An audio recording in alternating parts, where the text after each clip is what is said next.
warahmatullahi wabarakatuh. Nahmaduhu wa nasalli ala rasulihil kareem. Amma ba'd. Fa'a'udhu billahi minash shaitanir rajim. Bismillahir rahmanir rahim. Allahumma arina al-haqqa haqqan warzuqna ittiba'a wa arina al-batila batilan warzuqna ijtinaba.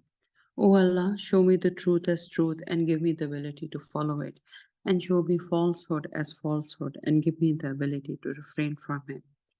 Inshallah, let's purify our intentions for the sake of Allah. We shall start from verse number 117 today. So verse number actually 118, yes. 118 today, inshallah. O believers, do not associate closely with others who would not miss a chance to harm you. Their only desire is to see you suffer. Their prejudice has become evident from what they say and what their hearts hide is far worse. We have made our revelations clear to you, if only you understood. In kuntum ta'qilun. Now, here Allah subhanahu wa ta'ala, the verse number 118, 119, and 120. They're all these three group of verses, they are together. Let me give you the background, the particular background for these verses. Can everybody hear me? Okay, inshallah. There were Jewish settlements around Medina. So these verses, they were revealed in Medina. Those of you who joined the class later on, again, when we talked about Prophet Muhammad sallallahu alaihi wasallam, his initial years were in Mecca. The people of if we can all mute our microphones, yeah, sisters, if we can all mute our microphones, that would really help, and others will not be able to hear the background noise. So basically, Prophet Muhammad sallallahu alaihi wasallam, his life is divided into two parts. The initial part was in Mecca. He was living in Mecca when excuse me, Angel Jibril brought the verses to him, brought Wahi, the revelation to him, and he was told that he is now the prophet, the last prophet to mankind. And then he spent the initial 10 to 11, 12 years over there in Mecca. And finally, he had to migrate with a small group of Muslim companions. He migrated to Medina because the people of Medina invited him to come there and become their leader. Whilst the people in Mecca, they were trying to make their lives very hard. Abu Jahl, Abu Lahab, all these people, they were against him, and they were doing the poor Muslims. They had to go through a lot of trials. So Prophet ﷺ moved to Medina. Now in Medina, when he moved there, there were basically 5 tribes.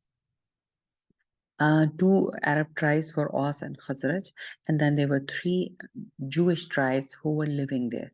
Now the Jewish tribes had initially moved there because they realized from their revelations that the last prophet will come to this area. So this was the reason why they had moved and settled there, and God knows best, Allah knows best. So these verses, the verse number 118, 19, and 20, they have a particular background. Now, the Jewish settlements which were there, now the 5 tribes, they were the people, they met each other because it's a small city. They met each other, they were friends with each other, they were enemies with each other, they have some animosity. Mostly they were friends. Aus and Khazraj, the 2 Arab tribes, they were always fighting with each other. And the 3 Jewish tribes, they would take turns. One would help one tribe, and the one would help the other tribe, and they would sell their weapons of war to them, like tools of war to them. So they would pretend they would take sides at this point. So this is what the scenario was in Medina when these verses came down. Now, these people, the Jewish settlements around Medina, they had friendly ties with the tribes of Aus and Khazraj. Sisters, if we can all mute our mics, that would really help, inshallah. So they had friendly ties with Aus and Khazraj, but individuals from these tribes were also on friendly terms with other individuals from Jewish settlements. So And in their tribal capacity too, Aus and Khazraj were to the Jews their neighbors and they were their allies. When these two tribes embraced Islam, that is Aus and Khazraj, when they embraced Islam, they continued to maintain their old ties with them. So they continued to be friends with them. Individuals from these tribes saw no problem in meeting their old Jewish friends with the same love and sincerity. But Jews were so hostile to Prophet ﷺ and the religion brought by him that they were unwilling to be sincere and loving to anyone who had said yes to the prophetic message that Prophet Muhammad ﷺ had brought, and they had embraced Islam. And subhanallah, 1450, almost 50 years later, we are reading these verses and we are still, today, the Jews are killing innocent Muslims mercilessly, ruthlessly, as we talk. So these verses are timeless. This is the last book. SubhanAllah, the message is timeless. So, coming back to the verse, so the Jews, they outwardly went along with the same old relationship with the Ansars, the people of Medina, but inwardly, they had turned into their enemies.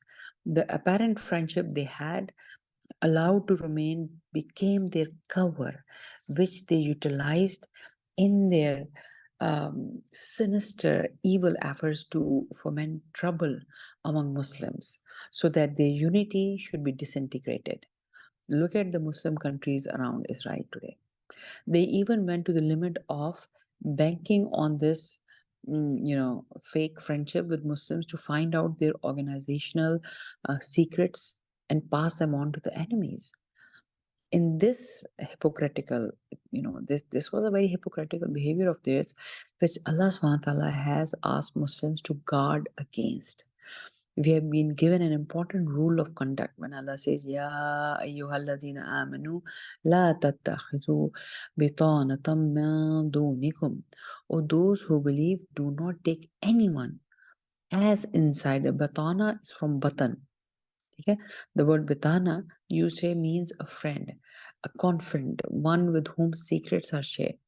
The lining or the inside part of a dress which stays close to the body is also known as batana. You know how we have an undershirt, so that part is called batana, was close to the body. So derived from batan. Batan means inside. Zahir is outside, batin is inside. So batan, it is used in everything opposed to zahir. That which is outside is zahir and that which is inside is batan.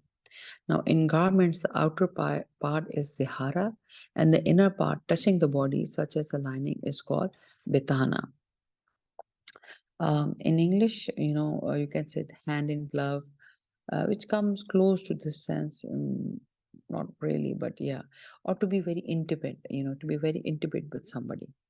So the expression Betanal Thawb lends the metaphor of a friend, confident, one who comes to know your internal secrets, the most inner secrets. And that is how the word Bitana is used to carry the sense. So the well-known and quite reliable lexicon of Arabic, Lisanul Arab, explains Bitana as follows. It says it means that a person's Bitana is one who knows his secrets, has access to his affairs, in which he seeks his advice. Now, Raghib al-Asfani in his Mufradat and Al-Qurtubi in his Tafsir have given the same meaning. The word bitana, translated here as insider, is an effort to cover some of these important shades of meaning. So, ya ayyuhal bitanatun, yani don't take these Jewish friends or non-Muslim or non-believers as your close friends with which you share your secrets, right? Um, it has been also, the Muslims are informed through this verse that they should not take other persons than those from their own community as confidants and advisors in a way that leads one to into spilling the sensitive secrets of one's own government, community, or state to these people, because you cannot trust them. No doubt, under the shade of its universal mercy, Islam has given unusual instructions to Muslims in order that they treat non-Muslims with compassion, with goodwill, with kindness, with tolerance, and not leaving at that at all. Prophet ﷺ would always put these in practically in practice, in all affairs concerning non-Muslims. But only when it comes to sharing secrets of the state, do not do that. When it comes to the organization of or the secrets, that's what the ayah is talking about. um, Moving on, and let me share one more hadith with you. um, Ibn Abbas, Ikrama, and Ibn Jubair, Al Hasan, and Qatada, Al Dhak, Al Rabi, and all others have said that uh, this verse means that basically, um, y- uh, that we cannot, like, for example, there was a young man when in the time of Umar bin Khattab, he was a second caliph. When he came, they said that there was a scribe. There's a young man here from the people of Hira. Hira, they were the Christians in Iraq. So he was a very proficient scribe. So he told the caliph, why do you not appoint him as a scribe? Umar bin Khattab radiallahu anhu said, I would then be taking advices from among the Bitana, yani disbelievers. So this ayah and the story about Umar testify to the fact that Muslims are not allowed to use al-ahlul dhimma, or the people of the book, to be scribes in matters that affect the affairs of Muslim and expose their secrets, for they might convey these secrets to combatant or disbelievers. That's why Allah says, since they will not fail to do their best to corrupt you, they desire to harm you severely. So let's move on to the next verse number 119. Here you are, you love them, but they do not love you, and you believe in all scriptures. When they meet you, they say, we believe, but when they alone, they bite their fingertips in rage. Say, O Prophet, may you die of your rage. Surely Allah knows what is hidden in the heart. Subhanallah. So again, these verses are in, if you look at the time of the revelation, the background I already told you. So who are these people? We are talking about Jewish friends who were in Medina at that time. Allah subhanahu wa ta'ala is saying, here you are, "Ha antum." And here you are. Look at the way, the beautiful way Allah subhanahu wa ta'ala is addressing the believers. Here you are, you know, you love them, but they do not love you. So in Muslims, in their sincerity, they were sincere to them, they would love them. But subhanallah, they did not love them. And here Allah is making a beautiful image. Look at the image, like literally, it's like a scene that you believe in all scriptures. When they meet you, they say, we believe, but when they're alone, they bite their fingers in rage. Subhanallah. This is such a vivid image, biting your fingers in rage. It's like Allah subhanahu wa ta'ala, you know, is watching them and He's taking that picture and bringing to us. Look, this is how when they're alone, this is how they feel about you. Like, Allahu waliyul lazina amanu. Allah is the wali. Allah is a close protecting friends of the believers. And that's why, because He loves us, because He loved the Sahaba and all of us, all of those who believe, Allah is like in passing on information to us. Look, when they're alone, this is how they are. Subhanallah. So, and they will, let's do I number 120 as well, so that we can, then finish all of them together. When you believers are touched with good, they grieve, but when you are afflicted with evil, they rejoice. Yet, if you are patient and mindful of Allah, their schemes will not harm you in the least. Surely, Allah is fully aware of what they do. Subhanallah. So, Allah create this image to the believers. Imagine if you love and care for somebody, right? And a very authentic source, a source that you trust, a source that you respect, it comes and tell you, look, The person that you love and trust is not trustworthy. The person that you are so sincere with, so honest with, that person is not honest. It will really hurt you. You know, you will feel so hurt, you will feel sad, and subhanallah, and in some cases, you might feel scared like, whoa, how am I gonna do? What am I gonna do? Imagine, they were living, they were their neighbors, and suddenly Allah subhanahu wa ta'ala is informing them that your neighbors, your friends who are your neighbors, are not sincere to you. Imagine the emotional state, the psychological state. They would be so fearful of their safety because they can't just move away. Remember, in those days, your city, you can't just move from city to city. You can't just move from one area code to another area code like that. So these Muslims were there, and suddenly they are being informed. So look at the beautiful way Allah subhanahu wa ta'ala is um, talking to them. Allahu waliyul lazina amanu.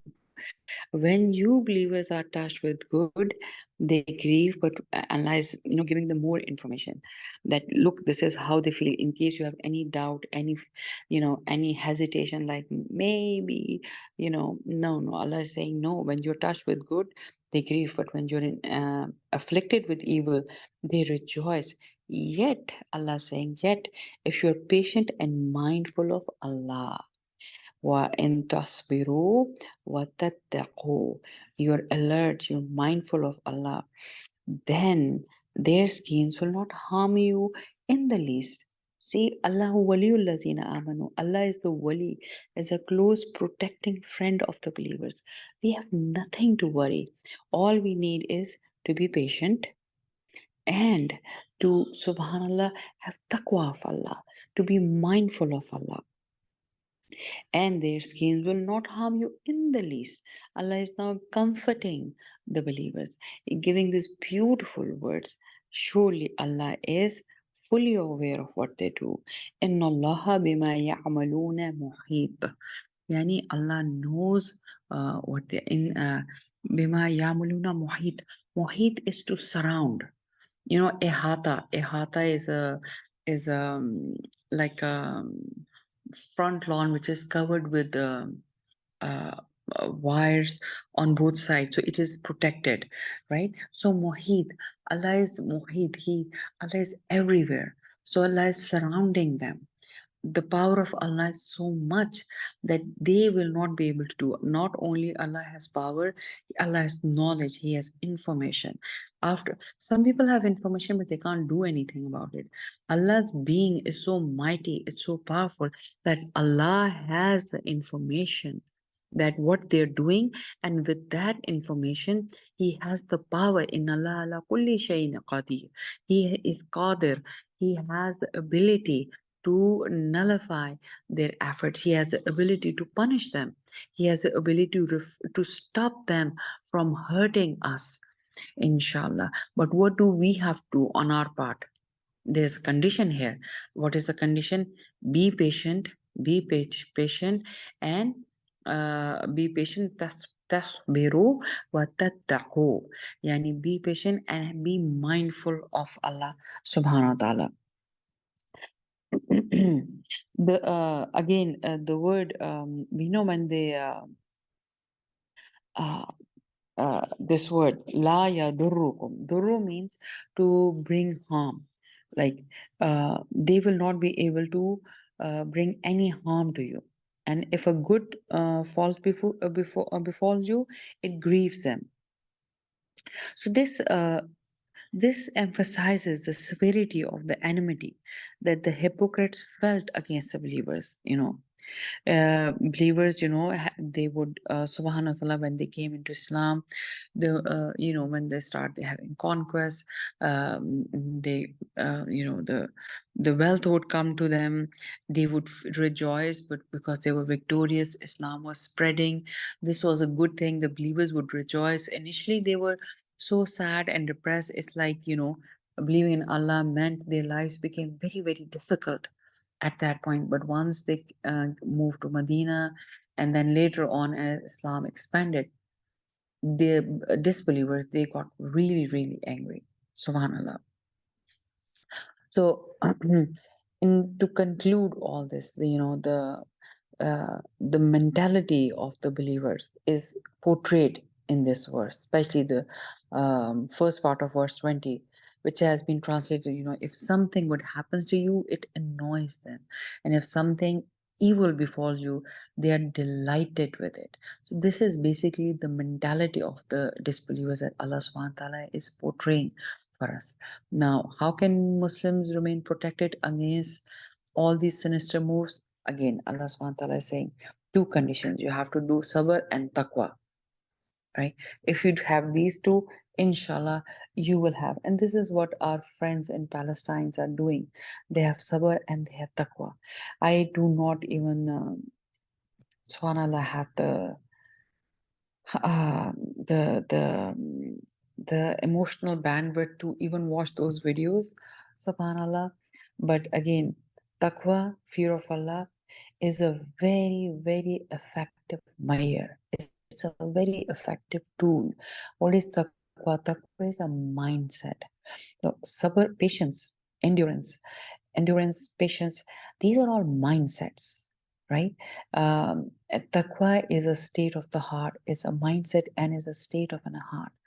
These two things are very effective means against any kind of hardships, any kind of trial that comes your way. And remember when we talked about sabr, Allah subhanahu wa ta'ala says in Surah Baqarah, Inna Allaha ma'as sabirin. So when you go into the state of sabr, what happens? When you go in the state of patience, what happens? Now, let's just say you try, let's just put yourself in Palestine, you are in Palestine, and bombs are going on around you, your family members are dying. What are you supposed to do? How? You go in a state of sabr. How? You tell yourself, this is from Allah. Allah will reward me. So, going into the state of sabr is telling yourself, talking to yourself. You're in the Western world, you're in any part of the world, any trial comes to you, tell yourself, I am going into state of sabr. It's very hard to go into state of sabr, but you gotta tell yourself, I am going into the state of sabr. I am going to be patient. I'm not going to cry to the point that I'm consumed, by the grief of the trial. Don't let yourself be consumed by the grief of the trial. Tell yourself, hey, I am going to be in a state of sabr. I am going to be patient. I'm not going to whine and cry to the point. I am going to calm myself and figure out how to get out of it. And why? Because when you go in the state of sabr, in Allah, then Allah is with you. Allah is with you. Imagine the biggest power in the universe. He comes and stands next to you. The first thing that happens is that Allah subhanahu wa ta'ala will take your heart into his hand. You know, Savannah, you get the strength, you get the courage to fight the trial that is coming your way. You become strong when you go in the state of sabr, in the state of patience. You become strong, but you have faith. It's your faith that makes you strong. It's your iman that makes you strong. You have to go into that state because then the help of Allah will come. The moment you have fear, the moment you have this weakness, you are about to fall down, think of Allah, talk to Allah. If you can go into sajda, go prostrate to Allah. Because when you put your head on the ground to Allah, then Allah raises your status. Then Allah subhanahu wa ta'ala raises your status. Sometimes Subhanallah, it's a beautiful imagery and a picture a scholar gave us. He's like, when you're in trial, put your head down and cry to Allah. In sajda, in prostration, just cry to Allah. And say, Oh Allah, I am la ilaha illa anta subhanaka inni kuntu I must have done you. Allah, you are pure. You never sent any grief, any hardship to anybody. This hardship has come to me. Ya Allah, it is from you. I ask you, I seek your refuge. I seek to protect myself to you. Ya Allah, please take me out of it. And when you're crying and crying, and suddenly, you will feel this sense of calm while crying. You know, you started crying, your heart was in distress. But if you keep crying, you will see after a little while, you know, because once you truly submit yourself to Allah in a sajda, in a prostration, have you seen, have you seen when you burn a paper? So it becomes ash, and a slight wind, or if you just blow at it, that paper, when you burn a paper, let's just take, you take a paper and you burn it. For some time, it retains its shape. Even after being burned, it was a white paper, you burnt it, now it's gray, but it's retaining its shape. A slight blow at it, a wind, or some movement, and the paper will turn into ashes. It will turn into ashes. It will become dust. The state of the heart, the spiritual heart is just like that. When you go, it's like you're holding yourself together. Excuse me. It's like you're holding yourself together. And when you put your head in front of Allah, it's like that paper crumbles. And you just break down in front of Allah and you cry and you cry. Like, Ya Rab, I can't deal with it. This is too much. Ya Allah, take me out of it. Ya Allah, what should I do? And why are you crying to Allah? While you're crying to Allah, each and every tear that spills, Allah raises your status. And at that point, somewhere, somehow, Allah will hold your heart. Allah will hold your heart. And while in the state of sajda, you'll stop crying and you'll feel that calm and peace. When you go in the presence of Allah, you feel that peace. Allahumma anta salam wa minka salam tabarakta ya zul jalali wal ikram. Allah, peace is from you. You are peace. You are tranquility. So you go to Allah and this is what you feel. And Allah raises on the day of judgment, there will be a group of 7 groups of people who will be under the shade of Allah's throne. And one of them is one who was alone. He was crying to Allah, and his tears fell from his eyes out of the khashya of Allah, out of the taqwa of Allah, out of the awe of Allah, out of the love of Allah subhanahu wa ta'ala. That person, because of that one tear, you will be given place under the shade of Allah's throne on the day of judgment. My friends, these things are precious. Our friends in Palestine, they're crying out to Allah, and Allah is giving them strength, inshallah. And may Allah give us, all of us, strength, inshallah. So we will stop here.